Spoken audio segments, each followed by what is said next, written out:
The Dallas Cowboys are making moves as we have some surprising updates after Miles Sanders has officially been placed on IR. The Cowboys have signed a wide receiver. Plus, we get some updates on Jonathan Mingo and a couple other wide receivers as well. Welcome in here to Cowboys Digest. I'm Jace Andrews, and I appreciate you tuning in to today's show. Got a lot to discuss on the roster side of things ahead of their Week 6 matchup against the Carolina Panthers tomorrow at 12 a.m. So excited for 12 p.m. Excited for that game, but before that, make sure you hit that subscribe button. We are closing in on 8,000 subscribers. We have gained so much in the past month. I would really appreciate it if you could go down there, hit that subscribe button. It's 100% free. Not going to hold back from you today. We're going to go straight into the news and straight into all the roster moves that were achieved by the Cowboys this morning. The Cowboys officially have placed running back Miles Sanders on injured reserve. We knew this was coming after it was reported to be that way yesterday.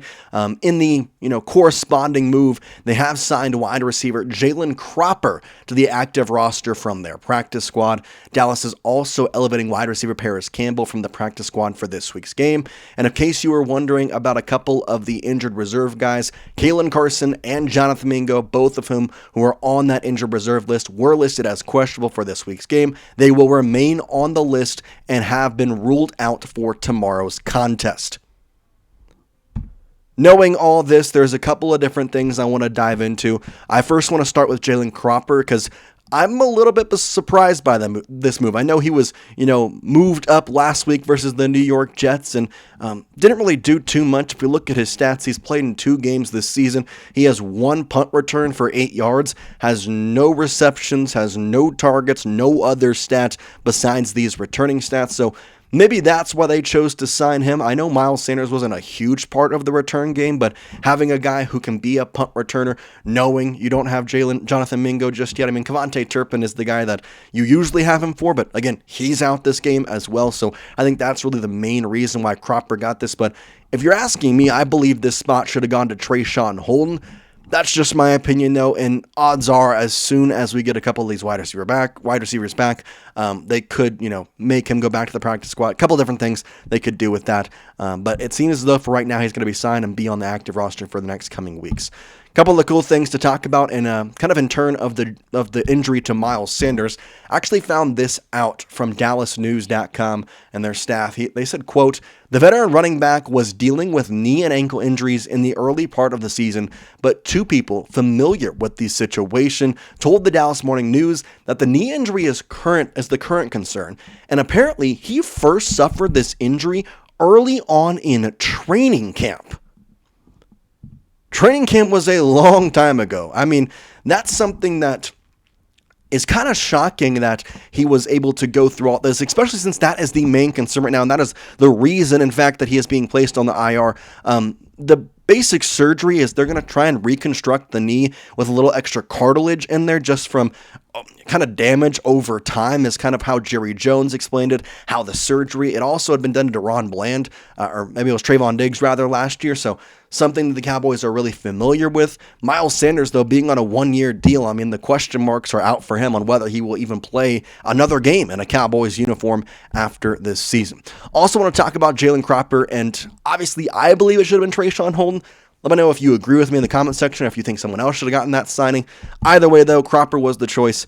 Here it is from DallasNews.com, their staff. Cropper has plenty of familiarity with the Cowboys' game day operations. The receiver was elevated from the team's practice squad for last week's game against the New York Jets.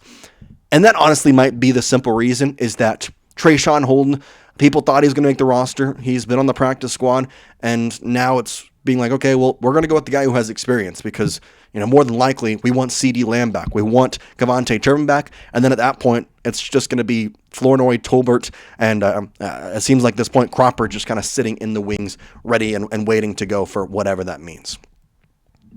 Want to also talk about the practice squad elevation for Paris Campbell. Now, the wide receiver is an interesting case because he spent a majority of his NFL career with the Indianapolis Colts, but most recently spent time with the Philadelphia Eagles.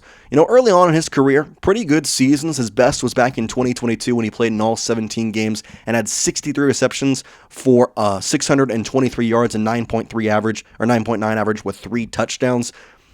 I think in this aspect, this shows the level of concern that both Brian Schottenheimer, Jerry Jones, the entire organization has with the wide receiver room. Because last week, it was Ryan Flanoy who came out there and really balled out. Had over 100 yards in the first half, finished with 114 yards. I think in some ways, they're a bit worried because this week, you don't have Javonte Turpin. You don't have CeeDee Lamb. The respect is now there for Ryan Flanoy. Jalen Tolbert had a good week 2 weeks prior, so the respect is there for him as well. I think in some ways they just want to have a lot of different pieces out there, especially when you given the fact the offensive line has been injured, and you kind of want to make sure that is in a very good spot. With this all being said, I do have a question for tomorrow's game. I want you to predict the score. Let me know down in the comment section what you think the final score will be for tomorrow's game. Cowboys versus the Panthers. Is Rico Dowdle going to get the revenge game he talked about?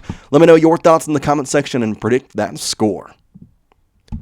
I think it's going to be a pretty good game for the Dallas Cowboys. Paris Campbell might factor into it a little bit. I think in some ways he has the experience in a lot of aspects. And most recently, obviously last year, was with the Philadelphia Eagles. Played in just 5 games, 6 receptions for 30 yards. Did have a touchdown, though, so that is something to kind of note when talking about him. I mentioned the offense kind of being in a particularly weird spot. So as of right now, we have a couple of different questionables. Tyler Booker is out. We know that Terrence Steele and Brock Hoffman, they're obviously good to go. Tyler Smith is a questionable. Tyler Guyton is good to go. CeeDee Lamb is out. Javonte Turpin is out. Jonathan Mingo, we know now. He's out. Miles Sanders, Phil Maffa, they're on IR. This is a very deficient team right now in their skill positions, at least what you thought they were going to have. Luckily, you still have Dak Prescott. Javonte's been great. I'm hoping we finally see Jaden Blue and have him active for tomorrow's game, but we kind of have to wait and see. Could see a good amount of Hunter Lipke as well. Jalen Tolbert is going to have an advanced role. Jalen Cropper is going to have an advanced role. I'm really excited to kind of see if Ryan Flanoy can continue off the positivity that he built in last week against the New York Jets, but at the same time, it's known now. It's known that he is going to be a factor, and so the Panthers are going to be a little bit more into predicting that. However, I talk about the Cowboys injuries. I don't have them up there, but the Panthers also suffered a couple of guys, while not as many, suffered some very important injuries. They lost their tackle, one of their best tackles, and a couple of their tight end, Javonte Sanders, still out right now. So a couple of guys that are very, very intriguing. Chuba Hubbard was questionable last week. He ended up playing, had some non-participation in practice, was limited in participation in practice this week. So something to note there. Obviously, Rico Dowdle had a fantastic game, and I really expect him to get a majority of the carries this week. With all this being said, there has been a couple of guys who have been rolled out. We know Tyler Booker. We know CeeDee Lamb. Jack Sanborn, who suffered a concussion last week in New York. Obviously, Shamar James came in, played well. Hopefully, he can do the same thing because he's most likely going to get the start this week now.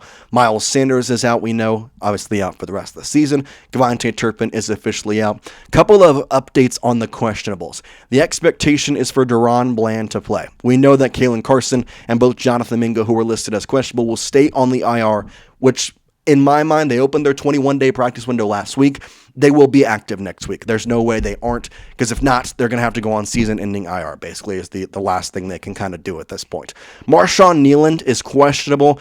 I think odds are he might play, but in a limited role.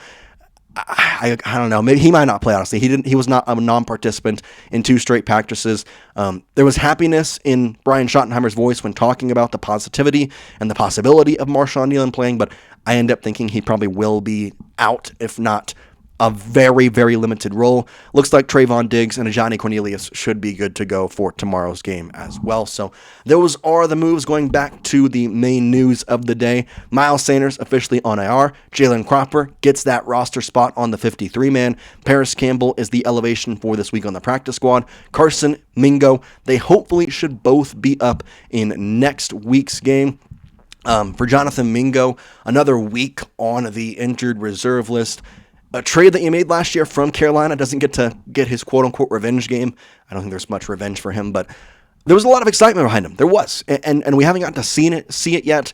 I'm hopeful that he should be back next week, because this wide receiver room, honestly, if Ryan Flanoy can play like the way he did last week, this can be a very good wide receiver room. If you've got CD, if you've got George Pickens playing the way he's playing, add Javonte Turpin, Jonathan Mingo to that list, very, very good positional grip, and you can make Javonte Turpin a part of the running game as well once he is back, knowing that Miles Sanders is out, and the questions are still there about Jaden Blue and the Cowboys' trust in him.